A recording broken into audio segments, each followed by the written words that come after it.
Yo, I just want to take this time and moment to build on a certain topic that I know that a lot of Christians and a lot of brothers and sisters that's in this walk of life or in that walk of life deal with on a regular basis. And it's in regards to Mary being a virgin and the Immaculate Conception.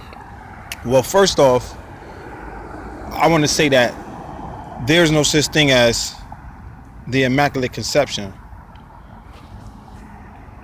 First, when you're dealing with bringing forth life into existence, you're dealing with sexual intercourse. You're dealing with exchanging bodily fluids, semen, sperm, whichever way you want to look at it, in order for you to bring forth what? The understanding, right? So now, when you're dealing with that, you're not dealing with an Immaculate Conception. An Immaculate Conception is basically something that's clean, thorough, and the idea is brought forth into existence. In this case, Jesus was brought forth into existence, and there was an Immaculate Conception. There was sex involved. So a lot of times, things get lost in translation. So what I'm going to do is I'm going to break it down for you, right?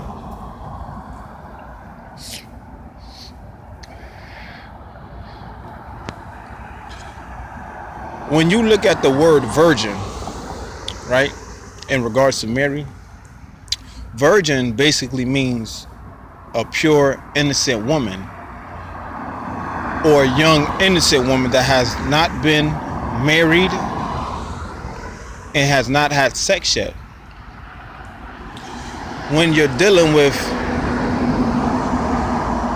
an Immaculate Conception, you are dealing with the idea that something is clean, thorough, tidy, and unsoiled. Conception means an idea brought to life.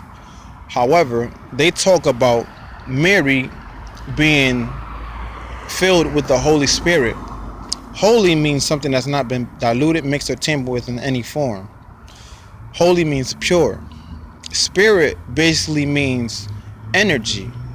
Energy cannot be created or destroyed. It's only transformed from state to state, from one mental state to a physical state. In order for something to be seen, it has to be physically manifested and brought forth into existence. In this case, Jesus was brought forth into existence to fulfill the prophecy. You feel what I'm saying? And I know a lot of times a lot of brothers and sisters have a hard time dealing with that because they got this preacher, pastor, reverend, or deacon telling them that it was the Holy Spirit that filled Mary up, which in regards is basically divine energy. That divine energy is that cream, that sperm, which Joseph had filled Mary up with. So when you're talking about dealing with the science of Joseph, Mary, and Jesus, you're talking about knowledge, wisdom, bringing forth an understanding. You're not talking about anything spectacular. You know what I'm saying?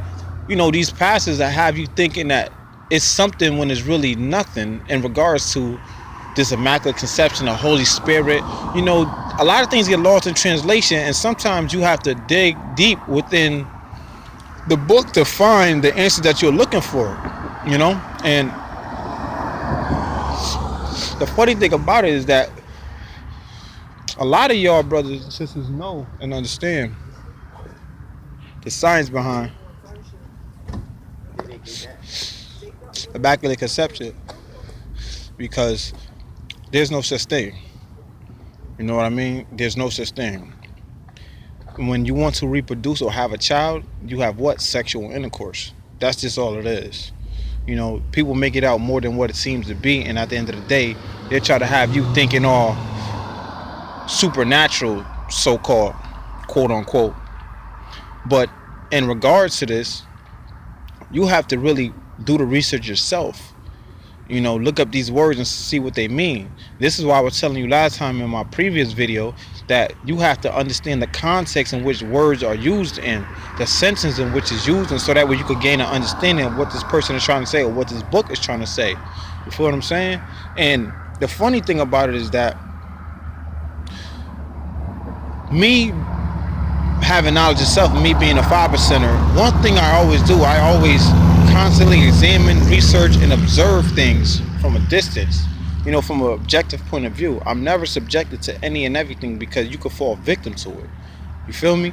So like I said, dealing with that, you have to deal with it on a holistic and a realistic scale. You can't deal with that on some, I'm just gonna believe what he's saying and take it on face value, because then what?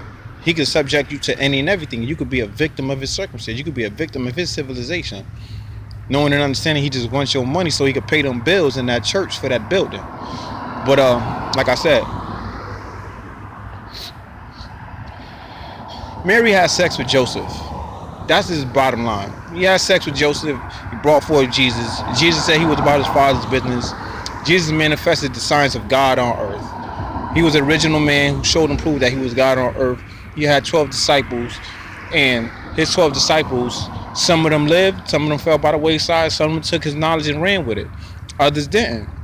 So you have to be very conscious and aware of what these preachers and these pastors are telling you, because like I said, you can fall victim to any and everything. You know what I'm saying? So don't take this on face value. Make sure you please do the research and find out for yourself, because people can lie to you. Men lie, women lie, but one thing that never lies is mathematics. Mathematics never lie, because they always find a solution to the problem. And another thing I want to touch base on, right, is Jesus walking on water. That's another misconception. Jesus never walked on water. You know what I'm saying? There was a video that showed and proved that that concept was not true, and it didn't hold to be true.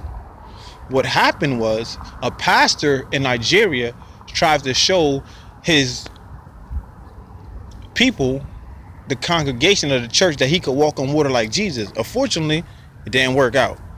That motherfucker drowned and died.